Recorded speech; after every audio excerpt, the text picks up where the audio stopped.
this is Diana Tulchinsky with Real People, Real Matters. This is my first guest, Jay Pastucha. Jay, can you tell me where you grew up in the United States? Yeah, so I was born in Pensacola, Florida. It's a town in the panhandle of Florida, so some people call it the South. I will also call it the South. And I'm what you call a reverse snowbird. So born in Florida, moved to the Midwest instead of the normal other way around. Wow, how did you like being in Florida when you were young? You know, it's fun. There's a lot of excitement. There's a lot of things to do. Water, I was always on the water as a kid, fishing and whatnot. And then eventually you stop going out to the beach as much, stop doing those things, and then you move away and you realize, yeah, I miss those things. When did you start playing football? Oh, I started playing with my cousins and my brother, like as a young kid. So we did a lot of backyard or more street football where you're playing and you have to yell car, and then everyone moves out of the street, and then we move back in the street. I do not recommend that at all. But when did you make that transition between like jockey into like theater? I would say that was an interesting transition because I got into theater. I was in theater class in high school for the first 2 years in drama, and I didn't really participate. I just kind of showed up, and I was there, didn't really do anything of note during that time. And during that entire time, I was a musician. I also played football, and during that time, I went and saw a live play that they were doing, some of the upperclassmen, and I saw it was Nonsense. I don't know if you know that. Yeah, do you know that show at all? No, what is that about? It is, well, it's a musical comedy, and it's about this group of nuns who's trying to raise funds because one of the nuns accidentally poisoned a bunch of the other nuns, and they have to raise funds to bury them all.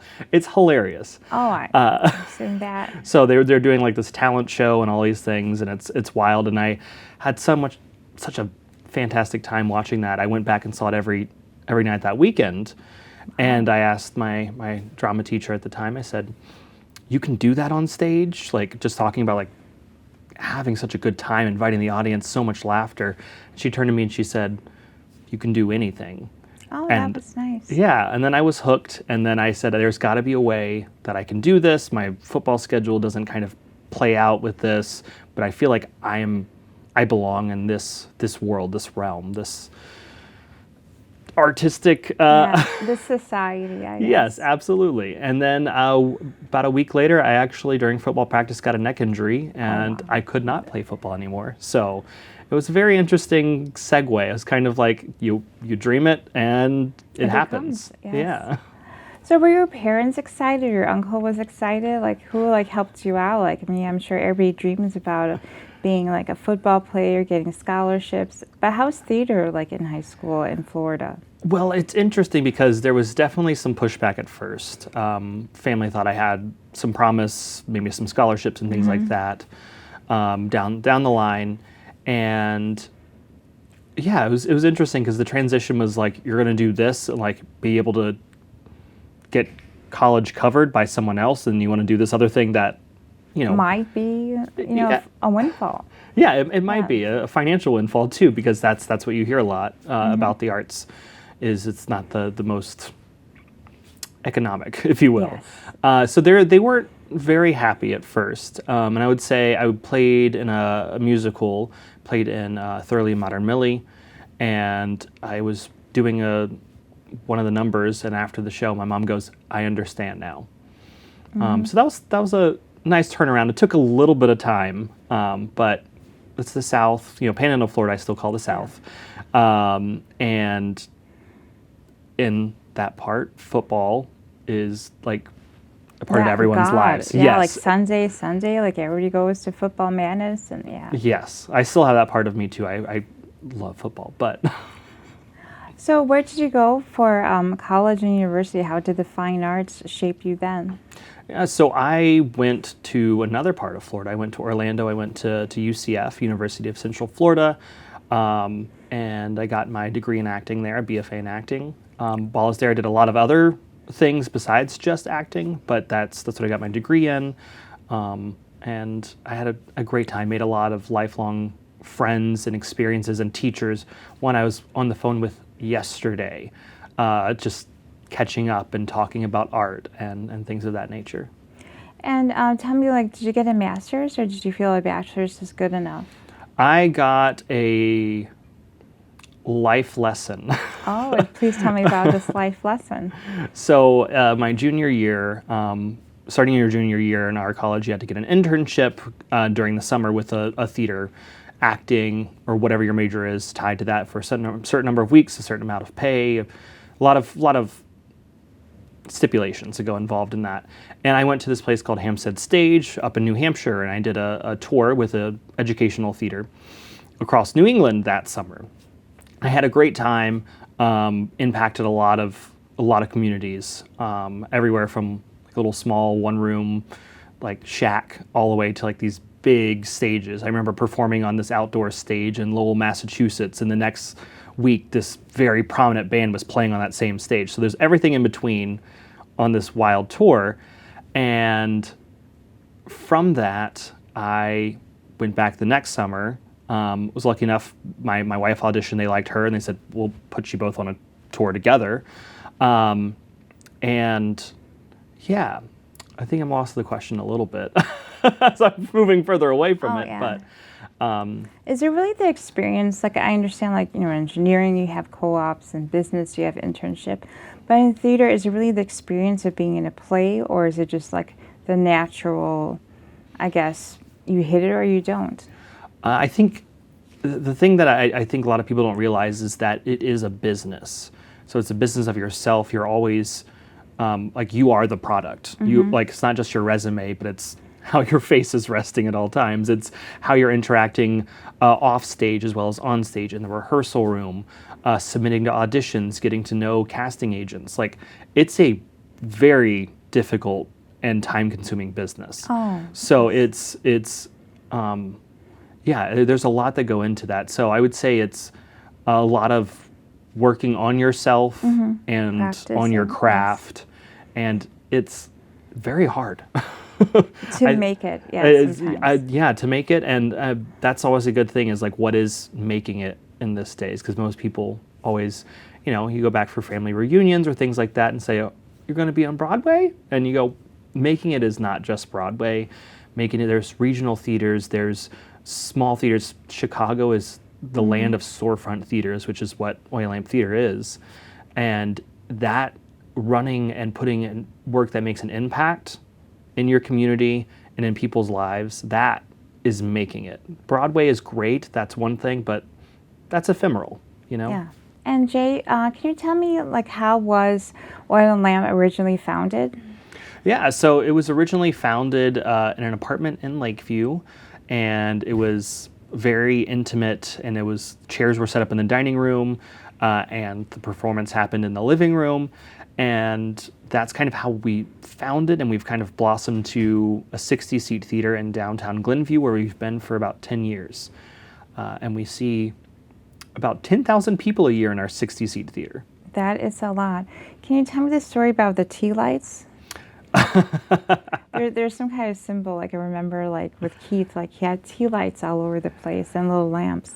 Oh, yes. So one of the things, the name where Oil Lamp Theater came from was the fact of he lived out in rural, I'm trying to remember the exact states, I don't want to misquote. Somewhere in the Midwest. Yes, somewhere in the Midwest. Where they didn't have like oil. Yes, yes.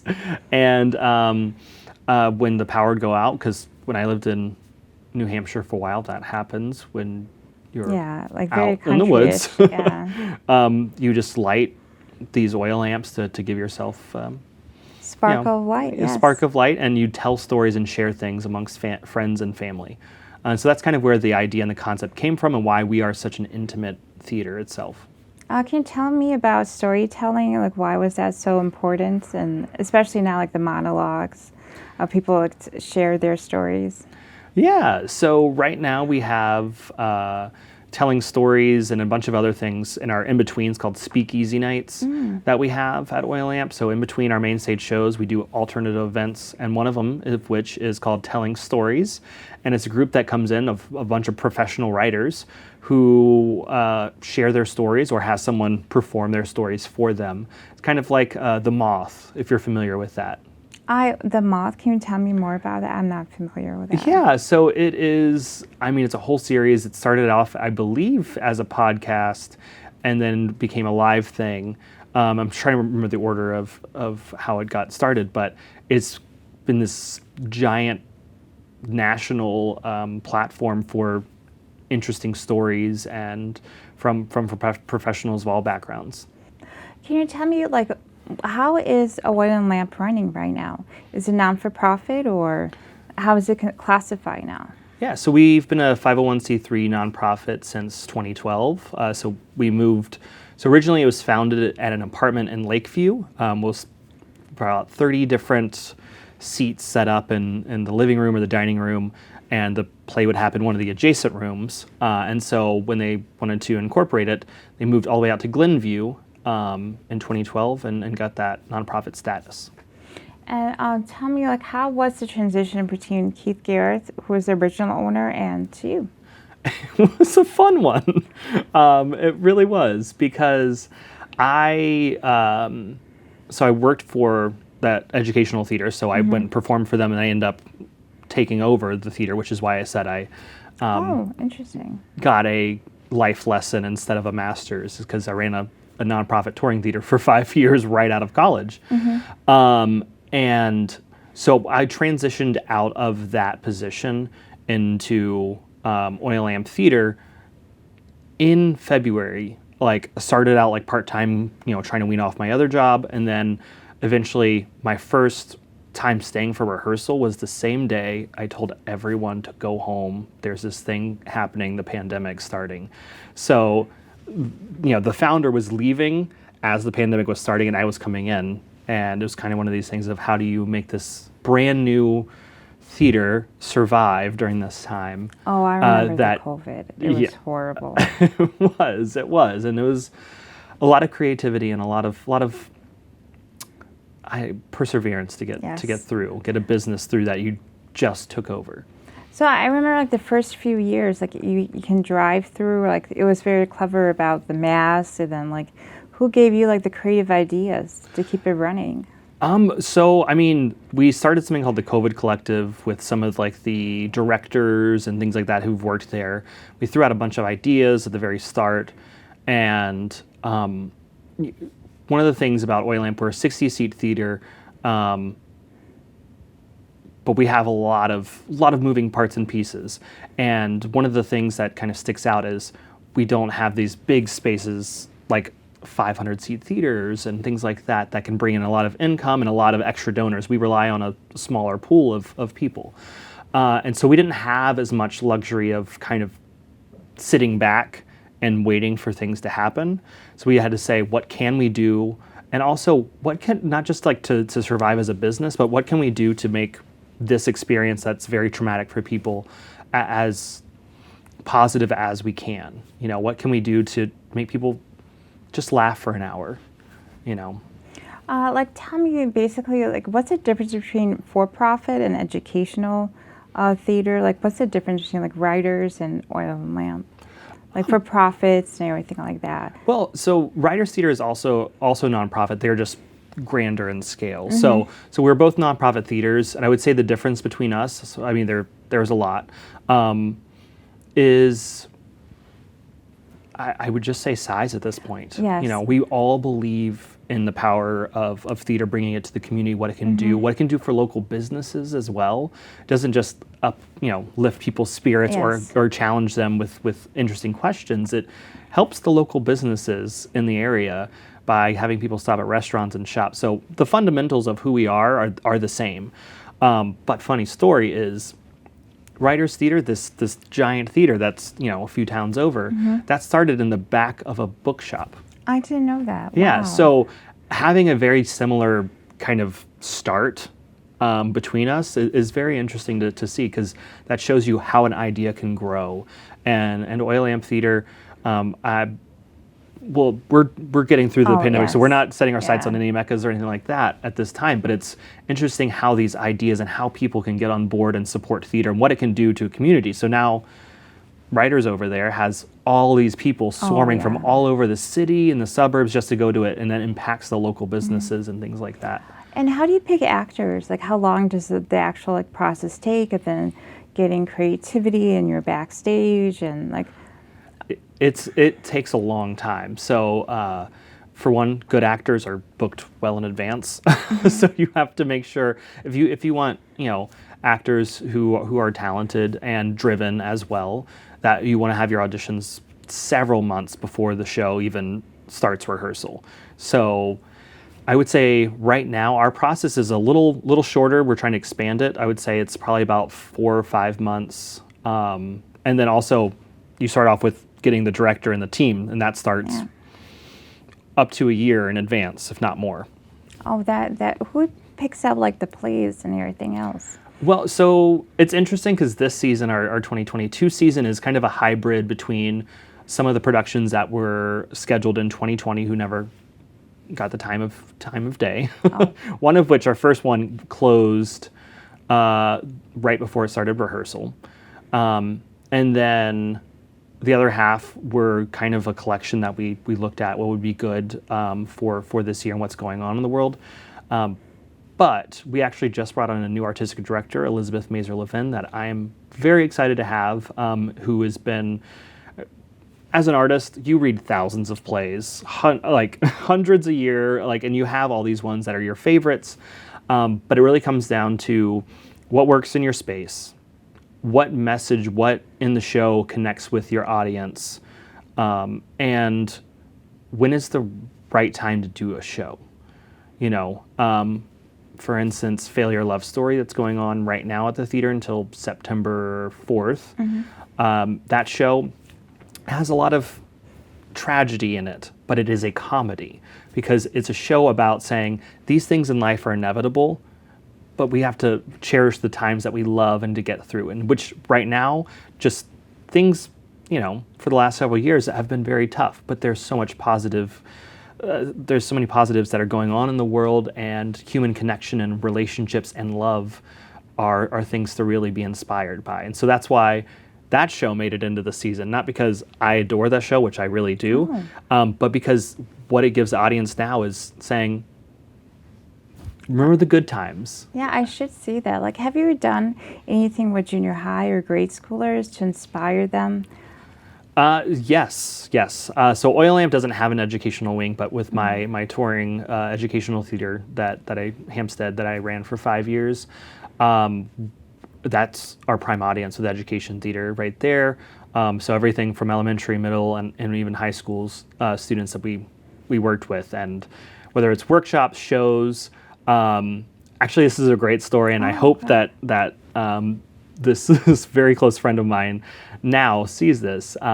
So we hired, I'll say her name. Her name's Abby. We hired her in the second year that I was at Hampstead in New England, working for that company as a performer. And when she came there, she didn't realize that this company, which had been around for over 30 years, was the very company that inspired her to start acting when she saw them as a kid roll through her town in rural Kansas. Yeah. So firsthand, I wasn't the performer or in the company when she saw it as a kid, obviously, but to bring her back into the fold, and she was a prominent part of the company, not just as an actor, but as an employee later on, was a great kind of uplift, and it just shows theater can make an impact in different ways. Not everyone is going to be inspired to do theater and things like that, and that's not really the point of why we do it. Sometimes we just want to ease their minds for an hour. Sometimes you just want to make them say, I don't have to be a sixth generation coal miner. I can do something else, or I can think outside of the box. There's a lot of things that we as artists don't know that we have an impact on. We just hope we have one. Oh, nice. Do you give any advice for high schoolers, like they're destined to go to acting and they're destined to go to theater in New York, but like what do you tell like the parents? Sometimes scholarship fundings are not there. Like when should a person go into theater or, like think about it? Well, I'll say, as someone who got into theater halfway through high school, Yes. it's never too late, and it's also never too early to get involved. Oh, yeah. There's a lot of things that theater teaches, whether that is collaboration, ingenuity, like a lot of different aspects. Public speaking, that's a huge one that's used in so many non-artistic businesses. So even if your child doesn't have a future as an artist, there's so much to learn and so much confidence you can gain from being exposed to the arts. And how do you like the Glenview area? Like, how do you like the audience and everything else compared to New England? I love it. So with my last company was a touring company, and I never got the opportunity to have that one-on-one relationship with all of the patrons. And I feel like that's the thing I'm enjoying the most right now, is getting to know all the patrons, all the local businesses, all like everything that's involved. And it's been a very positive experience so far, and I'm just glad to have a community now. And do you have any tips for struggling actors, like like to practice more, or like just to experiment maybe in Broadway and theater and everything else? Yeah, I would say the biggest thing with that is just keep putting your heart into it. You're lucky if you get one thing a year. That's just the truth of it. There's a lot of artists out there. There's a lot of job opportunities and a lot of competition, but just keep giving it your all and do it because you love it. Remember that's why you're doing it in the first place. And my thing that I learned leaving college is acting is one realm, one aspect of it, but there's like three other sides of the artist world, like which is what I fell into. I started out as an actor, and now I'm the executive director running the business side of everything. There's Nice. development, there's marketing, there's directing, lighting, like all the scenic elements. Like there's so much to be involved with the arts that you love acting, right? Keep doing it, but also explore and open your mind to the other possibilities, because those things can be just as fulfilling. Did you ever test out your boundaries or like your self-development and like in one of like your plays, or do you have anything remarkable stories of how a play got started, then it was written, and then you performed it? Yeah.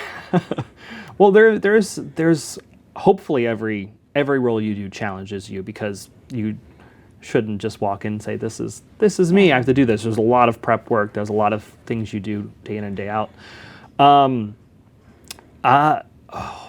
There's a lot of shows to do. There's one Sharkman, Sharkman. Sharknami. Nami. Yeah, so that's a fun story. So when I said I'm in the business realm, when I got back from my first summer with my touring company, I said, I'm not waiting for opportunities, which is another good piece of advice. Don't always wait for opportunities. Create your own opportunities, artists Yes. of all kinds. And so I formed a theater company. It was an umbrella under a nonprofit, which we worked with Pastucha Family Learning Center to teach underserved youth the arts as well. But we put together the show called Sharknami, the musical, for the Fringe Festival, which is the oldest Fringe Festival in the United States. So it's over 100 shows in, I think, 2 weeks in a central area, like the Orlando Shakespeare and the Orlando Rep, and all of those local venues host all these national, local, and international artists to put on shows. So we put together this giant musical with this production company that I helped create, and it was a success. It really was. Alternative, like counter alternative, or it was a parody musical. So you're familiar with Yes. Sharknado movies and things like that. And it was originally called that, and we got a cease and desist from Sharknado. So we changed the name and nothing else about the show.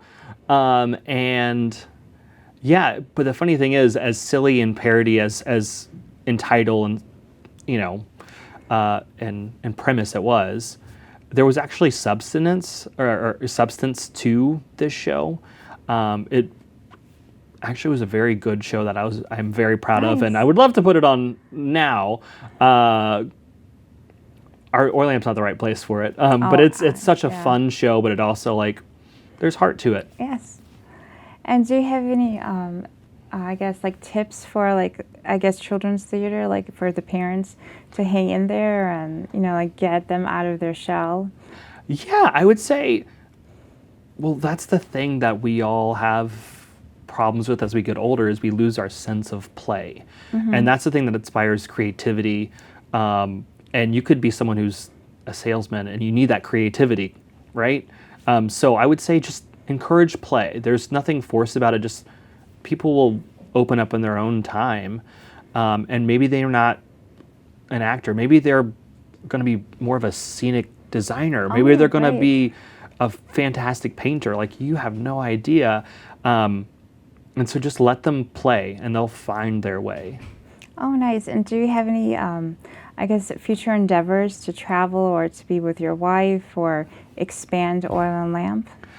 Oh, that's a loaded question there. Well, I always love traveling. I actually am planning to go back and visit the company back on the East Coast because I miss the individuals that are involved with that. So that's a plan. I have a very good friend out in Seattle I want to go visit. And the thing is with the theater world, you don't have much time off. Oh, yeah, I can expect that, yeah. So we're trying to find time. But yeah, my wife and I are going to have a great excursion sometime soon. And I guess your wife is a therapist in downtown? So she is finishing her master's right now in clinical mental health. So she's going to be a therapist, which is fantastic. She also started out, we met at UCF. She was in musical theater. I was in the acting program. And so she's a fantastic tap dancer and all this stuff. And we realized that therapy and just the study of emotions and acting are so parallel that it's funny because she'll come home and say, oh, this is what we learned today. I'm like, oh, you mean the thing from this realm of our studies? She's like, exactly. Yes.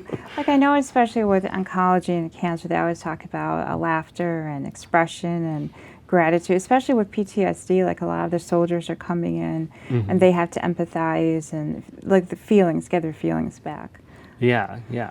I don't know. Laughter is they say is the best medicine, and I really agree. Oh, great. Thank you for this wonderful conversation about acting and professionalism.